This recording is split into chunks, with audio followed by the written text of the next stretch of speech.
Is she writing a note like the guys and girls write on the lens? Wait, how does this attach? Oh, does this come off and then this? oh, It seems like we got problems. do this off camera, Danielle. Do this off camera.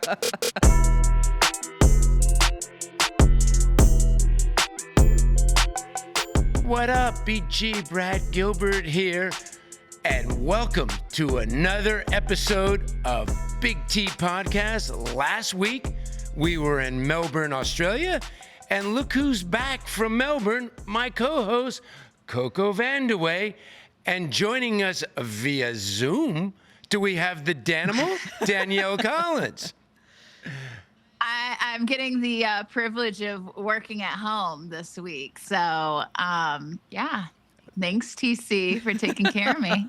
And Spoiled. And ladies, after a first spoiled. 12 days of a very ho-hum Aussie Open, the tennis gods rewarded us the last 3 days and made us forget about those first 12 days where we had nothing but blowouts, walkovers, retirements.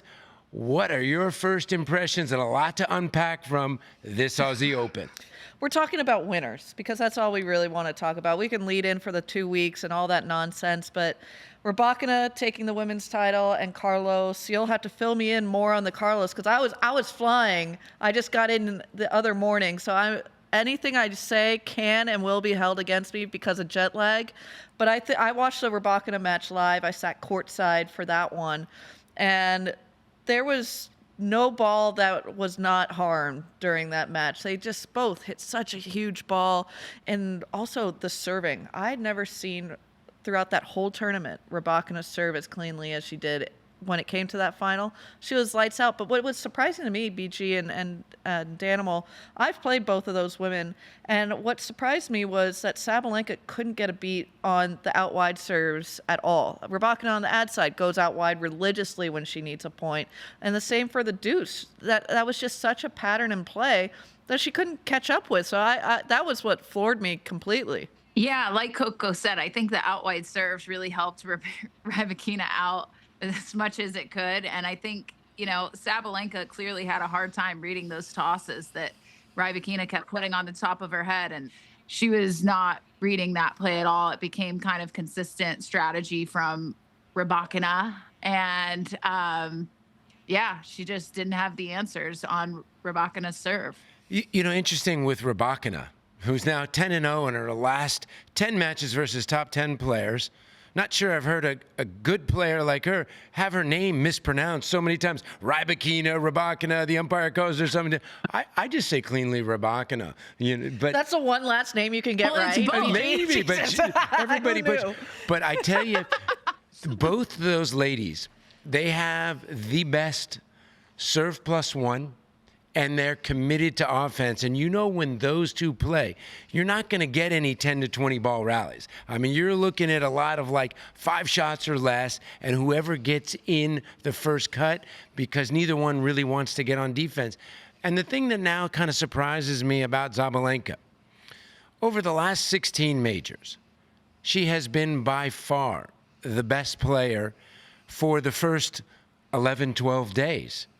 Most consistent, constantly making it to the semis. Only once, I think, in the last 14 times that she hasn't made it to the semis of a slam, and that was a quarters where she lost to Andreeva.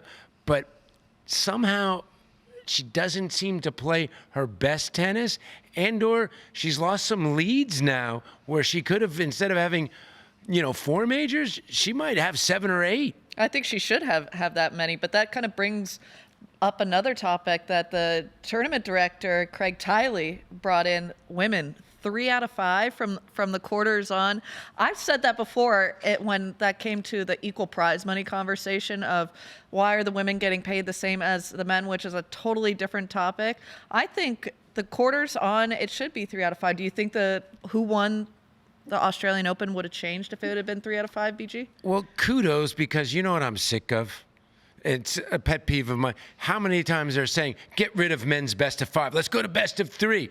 I like hearing this talk. Now, Craig Tiley, maybe he's bolting Australia, going to the U.S. Open, because he was talking about 27. Well, it's not official yet that he's going over. 27, the Aussie Open from the quarters on, maybe being best of 5. So I'm thinking if he goes to the U.S., then maybe we'll get from the quarters Hold on at the U.S. Open this year. I have another caveat that I might want to throw in here just as an idea. Men, 2 out of 3 to the quarters along with women, and then everyone play 3 out of 5. What do you think? Wrong. Oh, come on. Wrong. Completely wrong. I disagree with both of you. I think we got to do away with the 3 out of 5. We got to just flush that down the toilet. These matches are way too long, Brad. I mean, what are we even doing? The whole year we're doing 2 out of 3 on the men's side, and then for the slams it's 3 out of 5. It doesn't make any sense. Well, back in the day, and I think Danielle, we used to play a ton of tournaments. I get a little every history final lesson. All best right. of 5, and I played like the Olympics the whole time. That's when Olympics should be best of 5. I So- absolutely agree with that. I feel like if you change men's tennis where you're going to best of 3 and then maybe you start changing history. But I feel like if we go to best of 5 at the business end of the tournament for the women, the thing that you remember are those 2 semifinal matches that were epic. And there's nobody that's looking at their watch thinking, wow, this match is going too long. They're thinking they were at something special that you might be talking about for 20 years from now. That's true, but when it is a blowout 3 out of 5, when it's like 1-1-1 in the first couple of rounds, everyone's like, that was boring tennis. I wish that was done a little bit quicker. Let's get to the men's.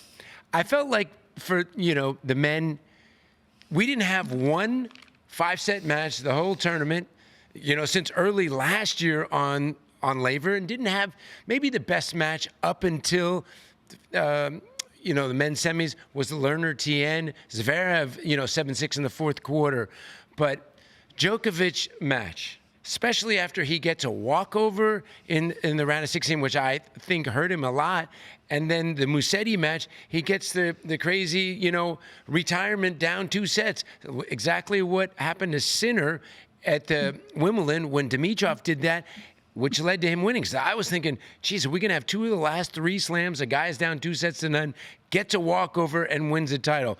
But I tell you, he played some legendary stuff. I was nervous for Novak. Watching him play in that moment, I thought he would come out a lot fresher against Musetti after a retirement, because what has Novak been talking about throughout that Australian Open to beat Carlos and Sinner and all these young guys is he needed fresh legs. But he just came out flat, and even starting to chirp couldn't bring him up. And then you saw that fat blister on his foot. That was freaking gross.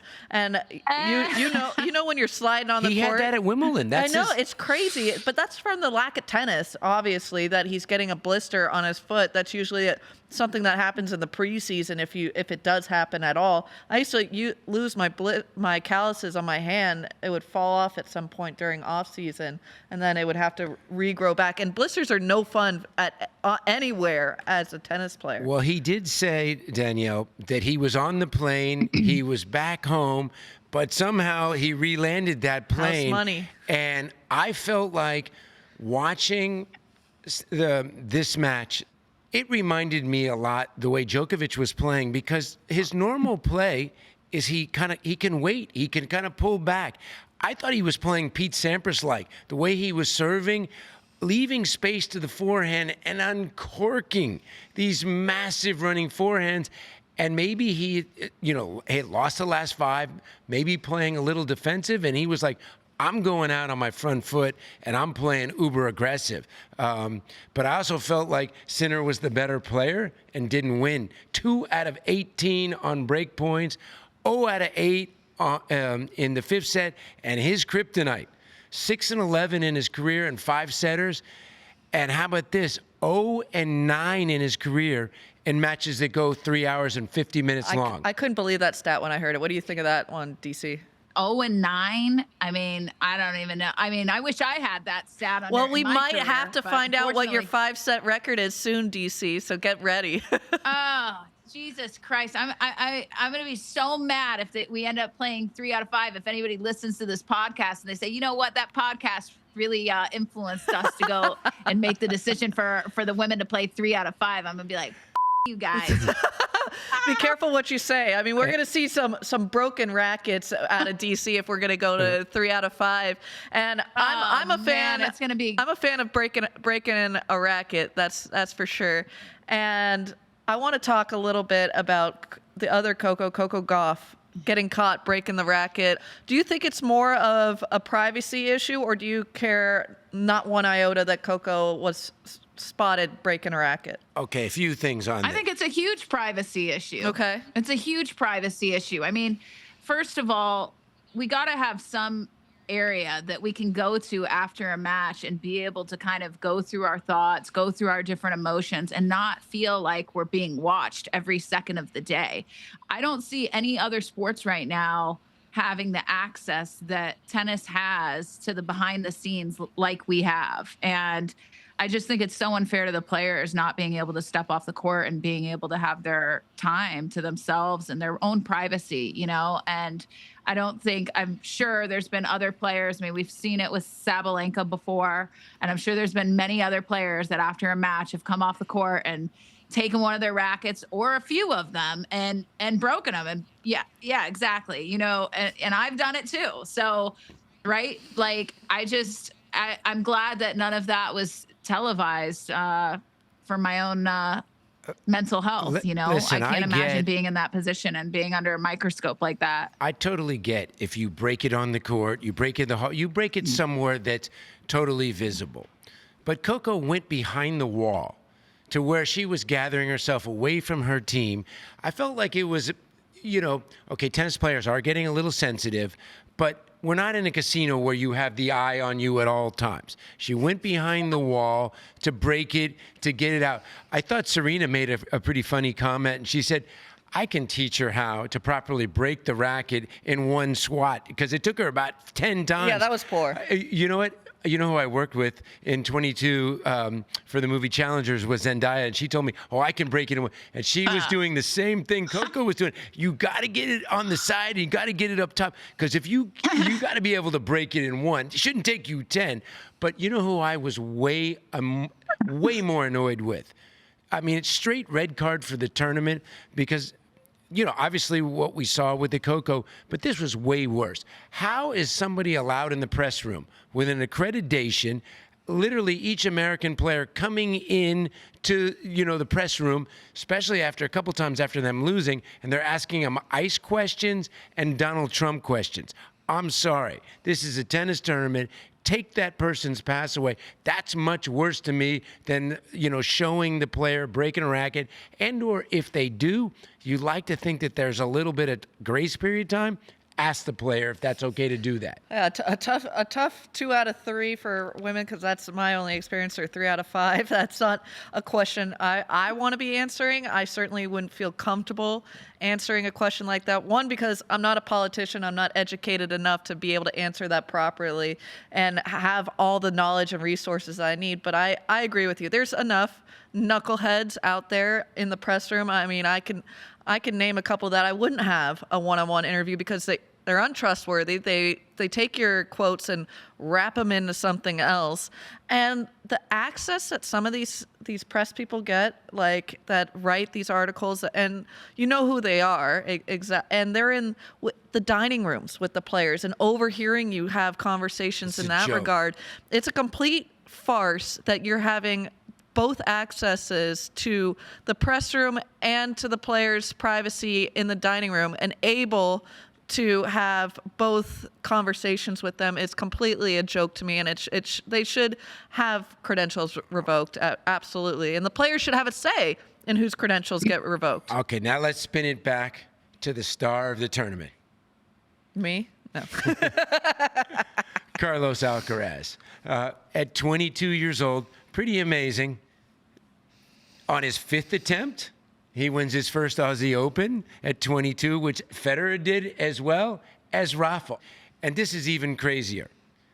He becomes the youngest player ever to complete the career Grand Slam, beating Novak Djokovic in 4 sets. 16 years back, something like that, Rafa became the youngest player ever to complete the career slam beating Djokovic in 4 sets. I need a tinfoil hat when I come and do this podcast because all these conspiracy theories and No, it's pretty crazy.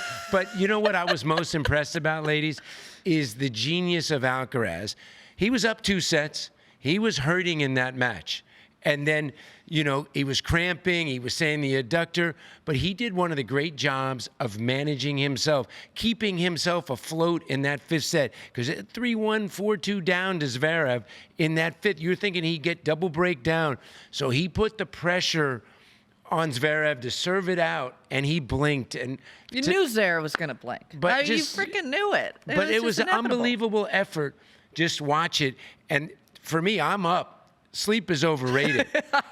But to see that, and, that's where you're not looking at your watch. And that's the beauty of 5 sets. Because that was a best of 3, Danielle. The match was over. You don't get that drama. All right, Coco, I want to know if that was you, if you were Zverev and you were witnessing that medical timeout, what would your reaction be? Well, I have a 2-part answer to that. One, I would have absolutely have taken every ability to get into a Grand Slam final. So I would have done exactly what Carlos did. Milk the clock, milk the rules, use it to your advantage. And also for Zverev, I would absolutely call him out and be like, this is not what is in the rule book. Like, how can you allow the cramping to be taken as a medical timeout? Because that's what Carlos Alcaraz did at first, was take the MTO.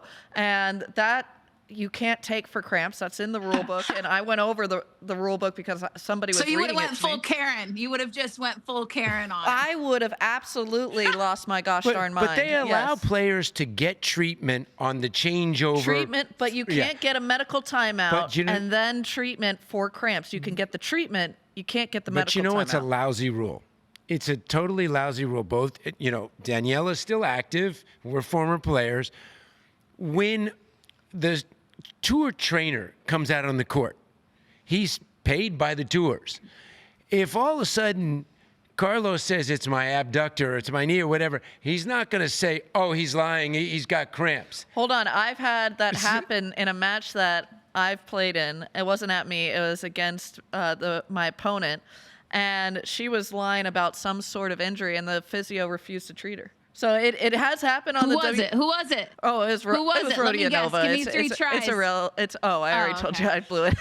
So, But for me, you're telling me you wouldn't use every trick in the book to make a Grand Slam final.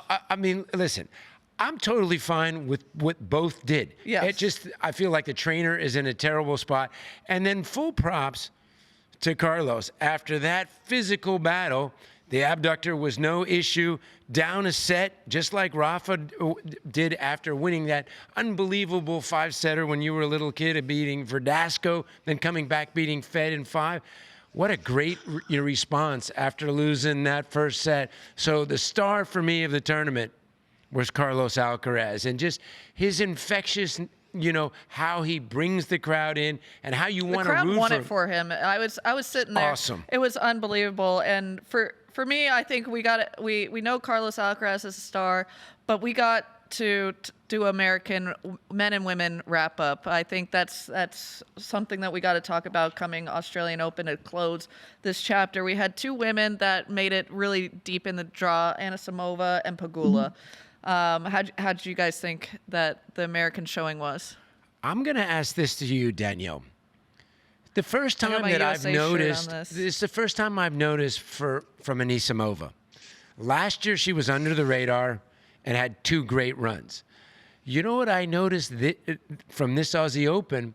Her getting really annoyed at the box, and then the pressure is not, she's under the radar, so it's a whole different experience from where she's at. Because I felt like a couple years ago, that was the same thing from Navarro. She had a great year. Now, all of a sudden, the expectation, can you win? So it didn't look like she was playing with that freedom. And great run for the young American, Iva Jovic. And Pegula feels like, to me, she's there, but she needs help to win.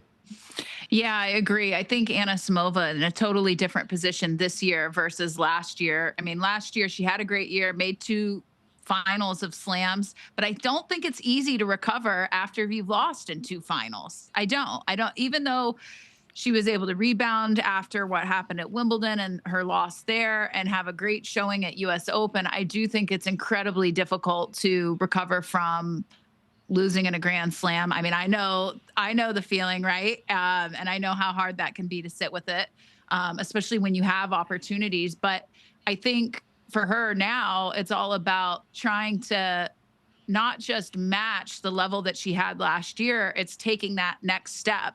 And that's a big step forward, right? And there's a lot that has to happen in order to do that, especially when you're playing against people like Sabalenka, Rybakina, Pegula, and you have all of these people in the top 10 that are right there with you and all contenders for Grand Slams. It's a huge amount of pressure to play with. So I couldn't agree more with you, Brad.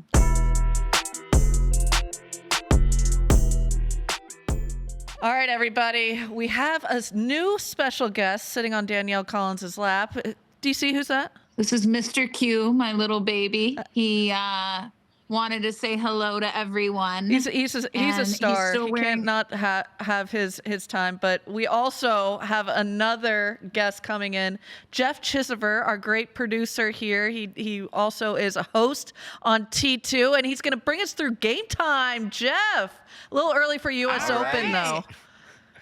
Yeah, thanks. I actually changed that on my dress shirt. Okay, it's actually an honor to be on the show, and it's pretty cool because some people are just listening. But if you can see, I'm actually in the control room here. I'm right above Brad and Coco, so all the hardworking men and women here in the control room. So we're pumped to kind of show this off. And with all that, are you ready to rock for the debut of a new game? Are you ready for a new game, Brad? Let's get ready to rock. I want to hear this new game because, you know, we... Okay, it's very, very simple, Brad. Okay, everyone loves a rhyming game. It's called Bank or Shank. I'm going to offer up a statement. If you like it, if it's a thumbs up, if you agree with it, you're going to say bank. So if off you the don't window, like it, off you the window, off the glass, we're keeping it. Shank, history. Shank is negative. You disagree with it. Okay, Yeah, I always knew you like would it. have the most questions. I was actually worried about Danimal understanding the game, but I think Danielle's ready to go. You got it, Danimal? We'll see who messes this up first. I think I got it under control, yeah. Okay, here we go. Statement number one. Brad, you're going to go first, and then the girls are going to follow. Statement number one, bank or shank. Aryna Sabalenka and Iga Swiatek will both end their careers with double-digit majors. Steve, roll that music, please. Bank or shank? I'm going to shank on Sabalenka getting to 10. That means she'd have to win 6 more. Swiatek at 6 already, much younger. I feel like 4 is a lot closer. She'll win 2 or 3 more Frenches. So I will bank that one. I'm banking on both of them. I mean, I think, yeah, both of them have the games to keep winning Grand Slams. I don't care about Sabalenka's age at this point. I think she's just going to get wiser, smarter, more experience under her belt. So I think we can definitely count on her getting to double digits in the slam count. And yeah, Swiatek, when she's playing her best tennis and in a good mental headspace, nothing's impossible. So I think that's a no-brainer. I think she'll get to the double digits as well. All right. Coco V. She banking. I'm taking both of this to the bank and cash moneying it right now. I think they're both going to get there. I know Sabalenka being at 4, that gets tricky because 6 is a long way to go, like you said, 6 Brad. is a long way. But for me, I think we should just say who's going to get there quicker. I think it's going to be Iga because French Open's always going to be in her back pocket. But I think Sabalenka has more opportunities because she'll be able to do it at any of the other 3 that are available. All right, so I'm on my own island there. Bank. You're the only shanker. By the way, you never want to shank in tennis. You want to hit it pure, but we're trying to find the sweet spot with this game. Okay, here we go. Statement 2, we keep it moving. Danielle, you're first on this. Novak Djokovic will make another major final. Bank or shank? Banked. I think it's another question if he's going to win a Grand Slam. I don't want to question the GOAT, but I do think it becomes harder with the competition that he's got and Carlos and Sinner, and right, there's a lot of factors too with him getting older, but I think we can definitely expect him to at least make a final, if not win another slam. Okay. Brad? I think that's interesting. Go ahead. You know what? If you'd asked me before the Aussie Open, I probably would have said no, that he wasn't making that final. I think his best shot going forward because I don't see it happening at Roland Garros. I think his best shot is at Wimbledon. So I think at this stage, though, so I'm going to bank it. I'm going to bank it. You can't get simple answers from Brad. That's impossible. Simple. For me, I'm Bank going Okay, two banks.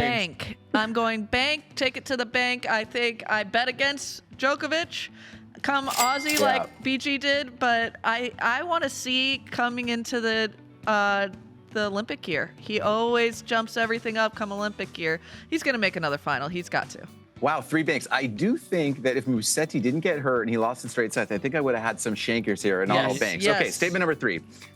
Okay, you all agree. I love it. Iva Jovic or Lerner Tien. One of them will get inside the top 10 in 2026. Banker Shank. Coco, you go first. Shank. I think both will have a great opportunity come a year's time, but you make such a big splash at a Grand Slam, you bring everyone's attention to you, and then you have expectations, you have all those things.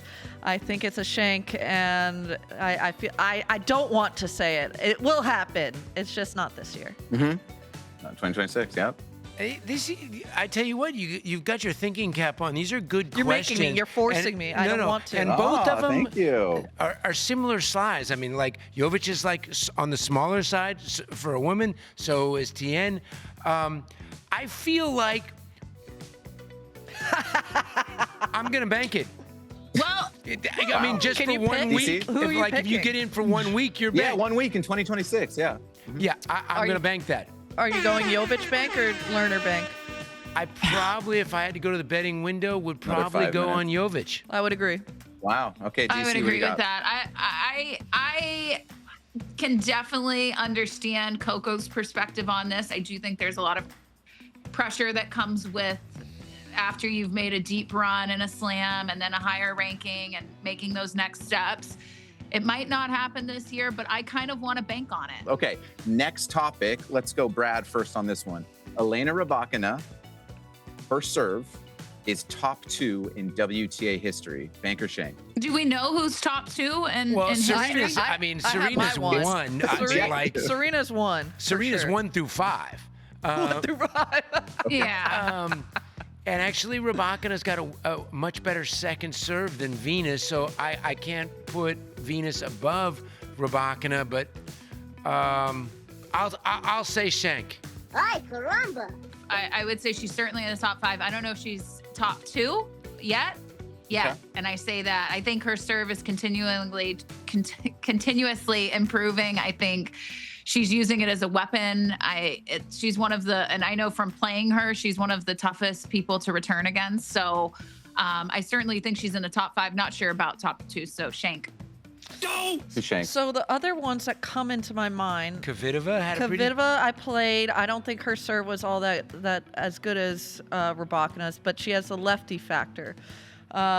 Lindsay, I never played Davenport. She got some free points off of that serve, but would I consider her top 2? I played Venus. You know, had the best... What about Barty? You know... No, Ash. No, Very, not Ash. very No, good. not in the You know who else had a Rybakina great combo. serve for somebody that was like... You're the host. You can't play the game, Jeff. You know who had a great serve for somebody Well, 5'5"? Justine Henin. Okay, never played her, so never saw it. Kim Clijsters had a sneaky good serve. All right, I think Guys, I'm we gonna could go shank naming on it, players but that- I can't come up with it. I'm going Shank Okay, just because You're going Shank. I'm lot of not waffling sure over there. if Top exactly. 2's extreme. I get I'm- it. I will say this. Rybakina had 516 aces last year. See, I don't Serena care about never that had because more I than played 500. against Okay, yeah, ace is only half the story. Pliskova. I played against Pliskova. She was ace queen. I played against Gergis. She was ace queen. But neither one of their serves were Yeah. all that like whoa kind of factor. What else for Banker Shank? One more topic. Okay, good. Give We're it. skipping one. Last topic. Okay, here we go. This is good because it's kind of been making the rounds on X, Twitter, whatever you want to call it. Here we go. Runner-ups at a tournament should not have to make a speech at the trophy presentation. Brad, since you take the longest, you go first.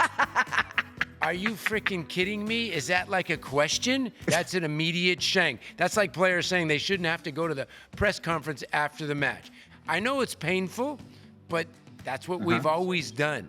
Yeah. So I'm shanking on that. What? Just because we've always done it means we have to keep doing it? No, I'm banking on it. I'm Great over. point. Nice. I'm over this freaking runner-up speech. It's always shitty. It's always like you're pissed off.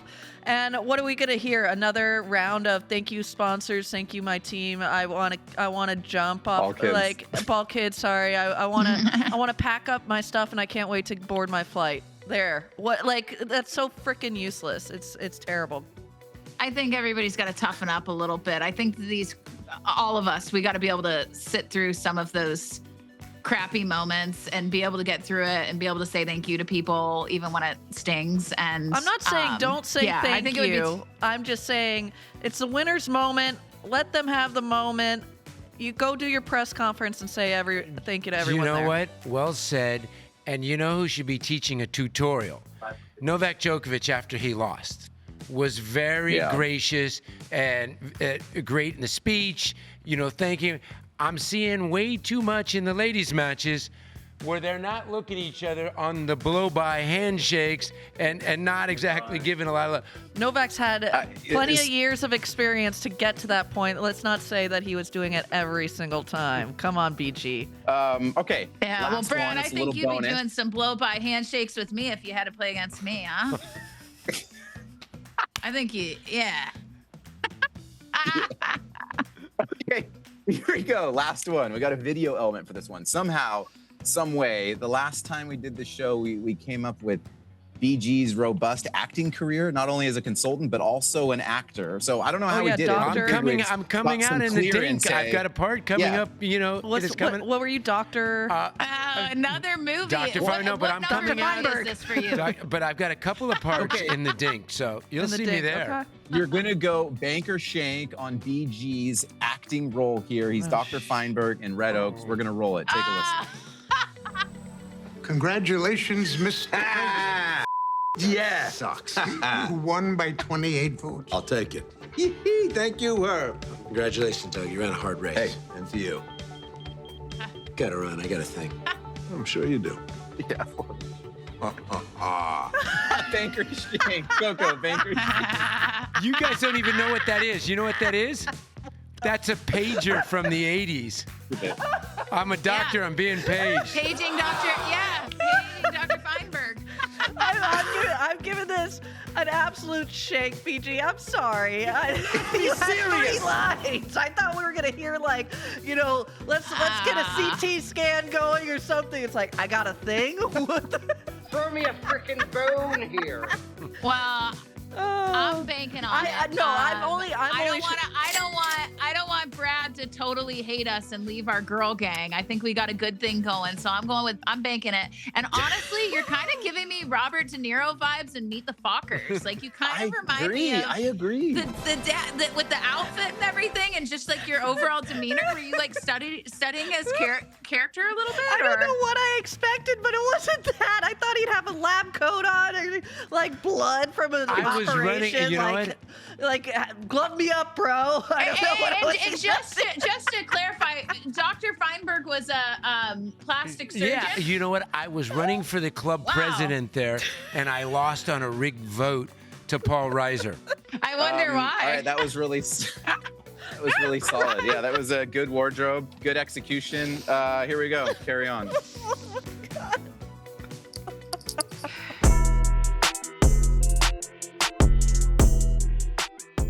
Danielle, we are toast on the Aussie Open. How do you hit the reset button, the refresh button after the Aussie Open, especially if it didn't go that well? Speak of someone that didn't go that well. Emma Raducanu fired a coach already this early in the season. Yeah, I mean, I think this is kind of the trickiest part of the season. After a Grand Slam, after kind of having an extended period of time off for some of these players, and then jumping into competition for, 2 to 3 weeks, being on the road, being away from home for a month. And then it's just kind of awkward for players, especially Americans. Do you go back to the US, or do you wait over in Australia and then head over to the UAE and start preparing for tournaments early? It's just kind of tricky. And I really think that this time of the year, especially for Americans, is really, really hard. I think the Europeans do a little bit better job. A lot of them will go to Europe. The flight's a little bit shorter from Europe to Abu Dhabi or Dubai or Doha, and they're able to kind of adjust a little bit more quickly. But I think for the Americans, especially if they make the decision to go back to the US and then do another flight back to the Middle East, this is really, really challenging. And this is where I think people have to be smart with their schedules as well. You only get so many tournaments that you get to pull out of each year. I think if you make an extended run, you oftentimes see players pull out of those tournaments. But there's some good opportunities there for a lot of top players, right? And I do think the conditions suit the players well. So it's a tricky time of the year. What do you think, Coco? For me, I actually hardly played the Middle East run. They were Billie Jean King Cup, Fed Cup when I played it. Usually was the week after the Australian Open, so you'd catch a flight to wherever it was. I was lucky the couple of years that I played and we won in 2017. Both our ties were in Hawaii. So it was nice. I went back to California, repacked my suitcase, dumped half my stuff, and then showed up by the Wednesday, which was our mandatory day of finally being there. Played on the weekend, and there was only 2 times in my whole career that I ever played in the Middle East, and both times hurt me for Indian Wells in Miami. And like Danielle said, when I was ranked in the top 10 or even top 20, you can't pull out of that many 1,000 events. So it's super important to really pick and choose. Being on the hard courts, that's where I wanted to thrive and play more, but also to what detriment? Because Indian Wells and Miami were bigger tournaments in my head to play and to compete at. But Billie Jean King Cup helped me huge, and I couldn't get on that another 22-hour flight after that to be in the UAE and play. So I usually just pulled the ripcord on the Middle East and said, I'll see you come Indian Wells. It's an unusual, thing for our sport that you start the year with a major. You don't do that in hardly any other sport. But I think it's a great opportunity for players if you didn't get the result that you wanted, that you get right back after it. And my coach gave me a great advice, Tom Shivington, when I turned pro. And, he told me 2 things. One, in 32 draws, there's 31 losers every single week. You got to be able to pick up and get ready to play next week. And he used to tell me every Monday is the start of a new 52-week calendar. So forget about what happened and go put on a good result. Because I think too many players, they have a little disappointment from Australia. That can carry over 4 to 6 weeks. So I like playing right away after major, especially if it didn't go well. And you think the ripcord of Raducanu firing our coach, what you think that was just a little reactionary? Well, surprised it lasted this long. Really? She made it 6 months, right? Isn't that a long go for her? I had one run with a freaking crazy dude, and we actually ended up working for 2 years together. And I went goose egg my whole Australian trip. I lost every single tournament first round, and boy, did I want to just blow up my whole situation. And I stuck with it, and 2 years later, I regretted every second of it. Danielle, did you ever, you have somebody 6 months? What's the long term for you on a coaching? What's long term? I feel like, it depends. Like your coach, like at home that I've had for like 15 years, or are we talking about like travel coaches? Travel coach. I feel like, yeah, I feel like the unique thing with me is like I've had a lot of people travel with me, but I've picked people with pretty normal lives. So like, my friend Ben, who is a college coach, he travels with me at different periods in my career, but he can't do a 40-week commitment. So he's not with me every single week. My hitting partner, right now is also involved in college tennis, so can't be on the road for every single tournament as well. So I don't know. I feel like most of the people I've worked with for a pretty long period of time. It's just, yeah, I'm not getting to spend 40 weeks out of the year with them, unfortunately, as much as I'd love to. But well, you pick. It sounds like you pick friends, but for me, 6 months, that's quick. I don't think I disliked anyone that quickly. I had trial periods with coaches, which is usually like a home base, 2 weeks, and figure it out. The only coaching situation I was pressured into, was Craig Carden actually flew himself out to Paris for the French Open because I was too afraid to call him back. And then the second one was Pat Cash. I wanted to continue the trial period through Wimbledon, and he's like, no, through the U.S. Open, or I'm not doing it. So those were the only two coaching situations. I had a couple of doozy matches with that coach of yours. Oh, yeah? Oh, yeah, we had some battles. You had some battles? Yeah, some battles. One was the checkered headband in play yet? He was, of course it was. Once I lost to him, 7-6 in the third in the semis of Brisbane indoors. The crowd was just riding me, like brutally. I was so, like a little bit what Coco did. I took my racket after the match. I walked off the court and I bashed every one of the soap box dispensaries in the locker room shower. They fined me like $4,000 for like, these That's soap. it? Yeah. Okay, this is like 1984. Inflation, what do you think that'd be? Ridiculous. Smashing, like I waited till I got in the locker room. Listen, the rackets Ridiculous. I've broken and weighted. I Bo Jackson one over my leg on a grass court, snapped it in half over my leg. Once I lost with match points to Lefty Pliskova.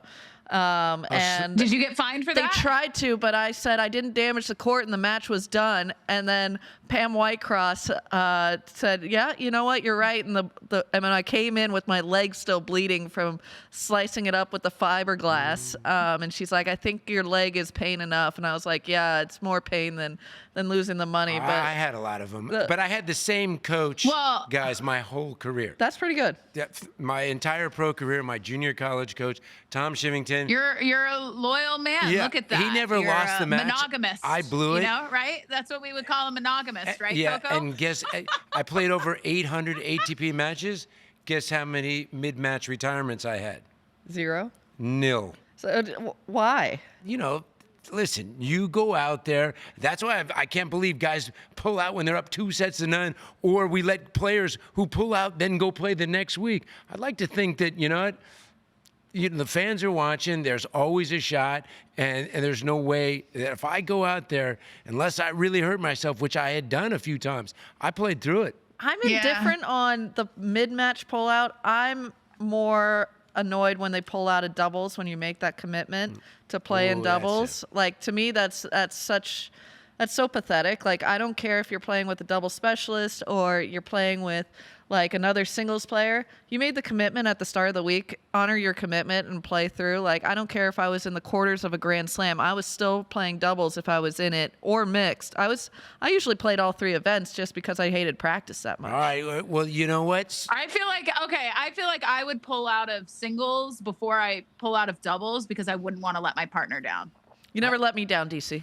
We only played once. I never let you down. We only played one time. But like Olympics, when I had grade 4 abdominal tear with my ab, I pulled out against Iga. I was just at the point where I just like could not get through the match at that time. And then, I'm playing doubles with Des, and I'm like, I just don't want to pull out of the doubles because like I'm gonna feel like a coward for the rest of my life if I do this at the Olympics. And I felt like we actually had a shot of winning the match. We were playing both the Kitchenok sisters, and I went out and I served underhanded. Oh my God! Effort. I love hearing that. I was in so much pain. I think I cried most of the match. It was awful. And then the rest of the season was basically just over for me. But I didn't want to do that to my partner. I can't do that.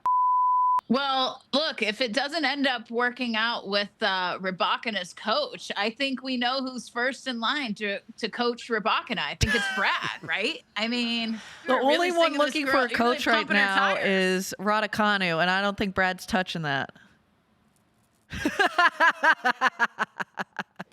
I want to coach again, but I will, take my decision, He's He's only giving verbal offers. He's not signing the letter of intent, and that's where BG's standing on the line of coaching. Don't worry, Brad. You know, you don't have to make a decision right this second. We're just kind of picking your brain. He's given the verbal so you don't have to to worry DC, right now. and that's where hasn't signed the letter of intent. So we'll see if we can convince Brad to sign a letter of intent coming up.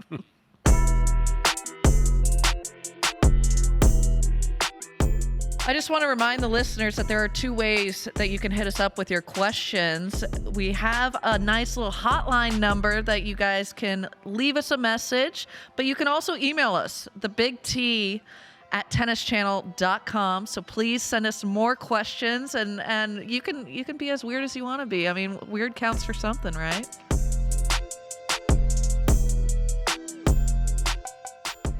Guess what time it is? It's time for Fan Mail. It's my favorite time. All right. So we are going to go over some questions, answer some of these from our listeners who called in. So here we go. Hi, this is Peter from Alamo, California, and I have a question about drop shots. It seems to be such an important part of the game now with all the pros. It's a big weapon they use. What do I need to think about when hitting a drop shot? Like, when is the best time to do it? And just as I'm taking the racket through the ball, what are the main things I should be thinking about so I can make that an important part of my game as well, an important weapon? I want to hear from the coach on this one. Great question. Yeah. And as you get older, the drop shot is an important shot. But I never knew about this. Somebody I work with for a long time, Chris Everett, told me when she was like 15, 16, she practiced the drop shot 30 minutes every day. And you know who else practices the drop shot a ton? When I was coaching Coco golf at the U.S. Open, we practiced after Carlos Alcaraz. He set up garbage baskets, targets, and we watched him for 15 minutes practice hitting targets. So the best time to hit a drop shot is when you sell it that you're inside the court, that you can smack like a big forehand. The player is on their back heels, and then that's the good time to flip the drop shot. The worst time to hit the drop shot, what so many club players, juniors, pros do even, when you're way behind on the court and you go for the bailout drop shot. Go for the drop shot when you're in a positive position and you're looking like you're going to smack the shot. You know the drop shot I like that was super underrated? Second serve drop shot. Because so many women are just retreating. Like Ons Jabeur. Yeah, retreating back. I used to do it on clay from time to time. And that one I thought was underrated because so many women and men are backing up, ready for you to just absolutely nail that second serve. And then you go, psych, and drop it. Okay, you know, I'm guilty of sometimes going on YouTube and watching like Fabrice Santoro's The Magician. best drop shots ever. I could watch his drop shot all day long. The Magician, he is the best drop shot artist, I think, of our time. So Okay, well, I think we got that answer covered. So I'm ready for the next question. Give it to us. Hey, this is Andy from Philly. This question's for Danielle and Coco. I know you guys played each other in Miami in 2018. Just wondering what that was like with your friendship, if you had to turn it off when you got in the white lines, and just what that was like on court. DC, you want to go first or you want me to go first for Danny from Philly? I'll go first. Okay. Yeah, so it was, I think, a little bit easy for both of us because we weren't friends at that point. I think we kind of hated each other's guts. I didn't even know who she was. Are you kidding? This girl came from like nowhere, ranked $1 billion in the world, and I was getting all this chirping from all the American girls being like, have you heard about this girl Danielle? Like, she's like feisty and like she's gonna get in your face. Mind you, I wasn't friends with many people. Like, I just like had my few friends, and then everyone else could, take the stiff arm. But I was just like, I didn't know who she was. We had I just remember the chair umpire was Cater Nooney, the voice of tennis. And I remember DC Charlie Pride. DC taking the W, but I don't remember anything crazy happening in the match other than that. Was that the year you made the semis yeah, there? we had a Yeah, that was the year that I made the semis. Oh, you're welcome. I think it was 3 sets. Yeah. Was it 3? You gonna invoice That's news to me. for I don't know one? that. Yeah, but no, we actually I feel like we didn't. I mean, I think it's safe for both of us to say we didn't really like each other that much. Like at first, like we were just we were competitive, and we weren't like trying to be buddies with each other when we first met each other. And I think it was at Fed Cup. We finally were like, why aren't we friends? I literally didn't care. I think Allison Risk said to me one day, she goes, I think you and Coco should be friends because you guys would have so much fun together and you guys are so similar. I think you're just like not like sure how to like be around each other. Little did Allie Risk know that was the worst mistake that she could have ever have done and put that idea out there. But yeah, to be fair for your DC. Now Allie's our third wheel. Okay, we have another new game today. It's a good word. Code violations. I got lots of them as a player, but you know how many code violations I got as a coach? 0? Nil. Brad, you were close, but the code violations are just our pet peeves. Oh. And I've got lots of them. I want to hear all your pet peeves that you got. And since you have lots, I'm going to go to you first. What were your pet peeves and when it's coming up? What's been bothering you lately in our sport? Okay, you already heard me talk about the ball toss is the worst one. It drives me nuts that you're allowed to throw it up and catch it. One of my new ones is the terminology of the phrase super coach. Who the heck says super coach? Oh, people say it in the media. People say it in the media all the time. All right, revoke the badge. Yeah, about the former great players when they coach, and they kind of diss them by calling them super coaches. And I feel like it's a real dig at a former good player, whether or not it's a Becker, it's a Juan Carlos Ferrero, it's a Carlos Moya, Ivanisevic. Listen, if somebody's coaching, you're trying to help the player. But it's one of my all-time pet peeves when they call these former good players. If somebody does it in another sport, it was a great basketball, they don't say, oh, super coach is now coaching the team. For some reason, we use that phrase in tennis about a former player when he coaches. If he was a former major winner, he has to be called a super coach. Okay. Well, Brad, just know that I'm going to be busting your balls. If I ever call a match and you're coaching Rybakina, I am definitely going to refer to you as a super coach now, okay? I tell you what. We can poke at each other a little bit. Zero anything about a coach because it's the player that's playing. The player's going to win. The player's going to lose. Coach gets way too much credit and too much notoriety. For me, I could care less about a coach. You know what? It's ouch. Sorry, Coach BG. Like you didn't take the racket and execute the forehand or the backhand. We at least in my coaching relationships that I've done, it's a joint process of game plan and working hard. And for me, at the end of the day, I hold the racket and I hold my own destiny because I can surely tank a match as quickly as I can win a match. Yeah, okay. One of my pet peeves, I think the coaches are getting way too big of egos and they don't know what to do with themselves. I personally, I'm with you, Coco. I think these coaches have way too big of egos. I'm sick of the Instagram posts and social media posts where these coaches refer to the player's result or win as a we experience. It's not. You know when they lose, it's player. You guided the player, but at the end of the day, ouch! I feel like I'm getting darts at me. But I can tell you, like, never put out a social media post where a player wins a tournament and you said, gosh, we worked so hard. We did this, that. It's like, no, it's the player at the end of the day that holds the racket, that puts in the hard work, that makes the decisions in these really high pressured moments, and the coach is there to guide and support and do a lot of incredible things. But I don't like when the coach tries to overshine the player. I think it's totally inappropriate. I think there needs to be somebody on the tour side that polices that a little bit, because I think that's where too the coaches try to emphasize their importance in the players, not just game, but in their life. And that's where you see these players getting taken advantage of, you know? Okay. All right. Brad getting darts, but I'm going to bring it back to something that I know BG has absolute lock on. And I'm going to ask you what the odds are, but we got a big game coming up this Sunday, Super Bowl. Oh, Super Bowl Sunday. My Raiders aren't in it. I know your Raiders aren't in it. My Chargers aren't in it. DC, I don't know what your team is. If you have a football team, maybe Bucks, Florida girl. I'm not a big football girly. If it's not tennis, then I'm watching the surfing and hockey, and that's about it. Okay, come and give it to me. I don't really follow the football that much. What are the odds currently, BG? Who are the favorites?